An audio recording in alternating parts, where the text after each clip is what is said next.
Australia's history is often told as a story of progress, discovery, and settlement. But beneath that narrative lies a darker truth, one rarely taught in classrooms. One of the most chilling examples came in June 1838, at a place called Myall Creek. On June 10, 1838, in the colony of New South Wales, a group of armed stockmen rounded up at least 28 Aboriginal men, women and children near Myall Creek Station. The victims were tied together, led away, and brutally massacred. Their only so-called crime was living on their ancestral land.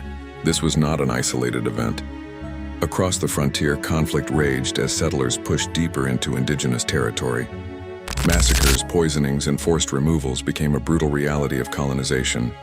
But what made Myall Creek different was not the violence itself. It was what happened afterward.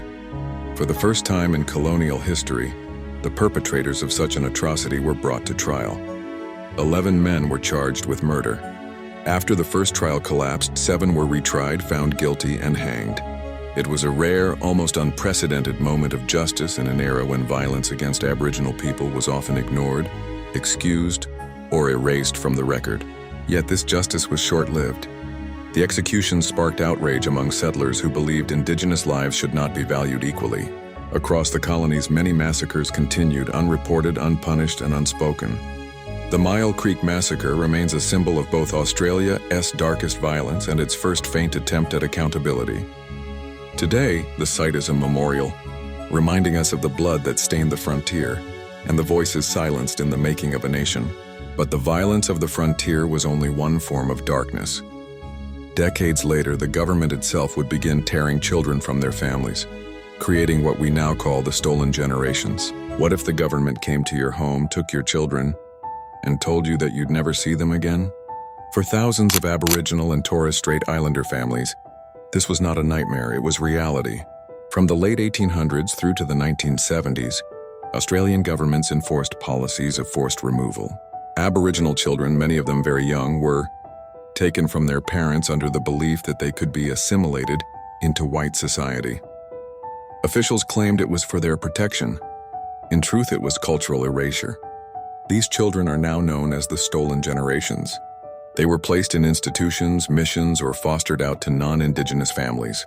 Many were forbidden to speak their language, stripped of their culture, and told to forget who they were. For the children, the pain was unimaginable: confusion, isolation, and loss of identity. For the parents and communities left behind, the grief was endless. Entire families were broken apart, generations severed, and traditions silenced. The effects were long-lasting. Many survivors spoke of lifelong trauma, difficulty reconnecting with family, and struggles with identity. These policies created cycles of disadvantage and pain that echo through Indigenous communities to this day. For decades, the truth was hidden, ignored, or denied. It wasn't until 1997, with the release of the landmark Bringing Them Home report, that the full scale of the tragedy was documented. And in 2008, Prime Minister Kevin Rudd finally issued a national apology on behalf of the government. But not all of Australia's darkest chapters were born from violence or policy. Some came from human error, and one small mistake unleashed an environmental catastrophe that changed the land forever. It began as a simple act of sport, just 24 rabbits released into the wild. But what followed became one of the greatest environmental disasters in Australia's history. In 1859, a wealthy landowner named Thomas Austin released a small group of rabbits on his estate in Victoria. He thought it would remind him of home in England and provide hunting opportunities. What he didn't realize was that Australia's environment was the perfect breeding ground. Within just a few decades, the rabbit population exploded, spreading across the continent at a staggering rate of 80 kilometers a year.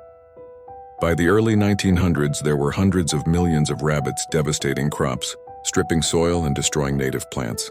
Farmers watched as their livelihoods disappeared, and Indigenous ecosystems collapsed under the pressure. The government tried everything: mass hunting, poisoning, trapping, but nothing worked. Desperation led to one of the most ambitious engineering projects in history: the rabbit-proof fence. Stretching over 800 kilometers across Western Australia, it was built to keep rabbits out. But even this massive barrier failed. The rabbit plague taught Australia a harsh lesson. Introducing foreign species could devastate a fragile environment. It was a crisis not of cruelty, but of ignorance, a mistake with consequences that reshaped the land forever. And even today, despite decades of control programs, rabbits remain one of the most destructive invasive species in Australia, a living reminder of how one small choice can unleash chaos on an entire continent. But while the land struggled under the weight of an invasion, a different kind of tragedy struck the people. A silent killer that arrived after the First World War, claiming thousands of Australian lives. When the guns of the First World War fell silent in 1918, Australians thought the worst was behind them. But a deadlier enemy was already on its way, not soldiers but a virus. In early 1919, returning soldiers carried the Spanish flu to Australia. At first, authorities believed the continent's isolation might protect it. But within weeks, the virus spread from state to state, ignoring borders and overwhelming communities. Hospitals filled with the sick and makeshift quarantine camps were established. Entire cities were forced into shutdowns, schools closed, public gatherings banned, and even funerals strictly limited. Face masks became mandatory in many areas, eerily foreshadowing scenes the world would later witness during COVID-19. In less than a year, the Spanish flu killed around 15,000 Australians, more than the nation lost on the Western Front during the last year of the war. Towns were left without doctors, families lost multiple members within days, and fear spread as fast as the illness itself. Despite the devastation, this pandemic rarely appears in school history books.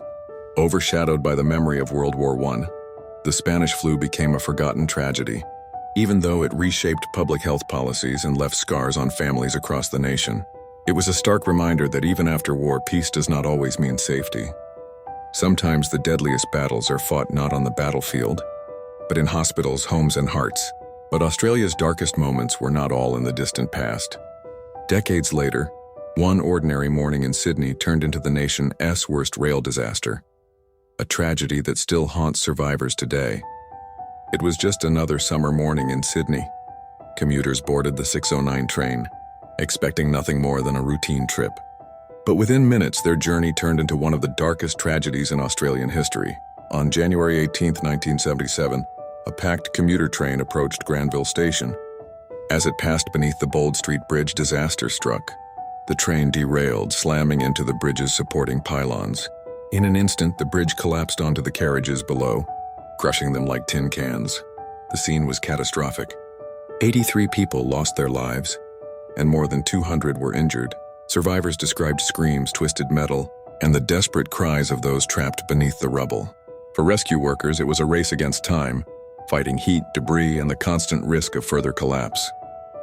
The Granville Rail Disaster was and remains the worst rail tragedy in Australian history. Investigations later revealed the cause: poor track maintenance and structural weaknesses. It was a tragedy born not of chance but of neglect. For weeks, the nation mourned. Funerals were held across Sydney. Communities rallied to support grieving families, and safety standards were overhauled. Yet for survivors and rescuers, the trauma never truly faded. The Granville disaster stands as a painful reminder that progress and modern life come with responsibility. Neglecting safety even for a moment can cost dozens of lives and leave scars that last generations. From frontier massacres to stolen children, from environmental collapse to forgotten plagues, and tragic accidents, Australia's history is not only one of triumph but also of darkness. These stories are rarely told in classrooms, but they shape the nation we know today. And to truly understand Australia, we must remember not only its victories, but also its tragedies. If you want more untold stories of history, make sure to like this video, share it with others, and subscribe for more AI-powered documentaries.